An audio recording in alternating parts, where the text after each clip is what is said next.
2026 সালের এসএসসি ও সমমান পরীক্ষা ঘিরে একের পর এক সংকট। শিক্ষাক্রম বাতিল হওয়ায় এক বছরের সিলেবাসে পরীক্ষা দেবে শিক্ষার্থীরা।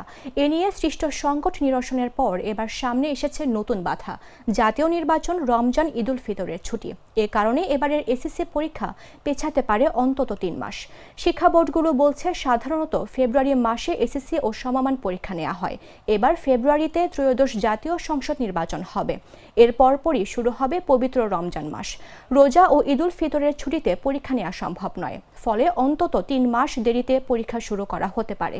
এ বিষয়ে ঢাকা মাধ্যমিক ও উচ্চ মাধ্যমিক শিক্ষা বোর্ডের বর্তমান পরীক্ষা নিয়ন্ত্রক অধ্যাপক এস.এম. কামাল উদ্দিন হায়দার বলেন, পরীক্ষাটা কবে নেওয়া হবে সেটা নিয়ে এখনো চূড়ান্ত কোনো সিদ্ধান্ত হয়নি। তবে দৃশ্যত ফেব্রুয়ারিতে পরীক্ষা নেওয়ার সুযোগ নেই। পরীক্ষাটা কবে হবে সেটা নিয়ে আলোচনা করে সিদ্ধান্ত জানানো হবে। তবে এ নিয়ে দুশ্চিন্তার কিছু নেই বলেও উল্লেখ করেন তিনি।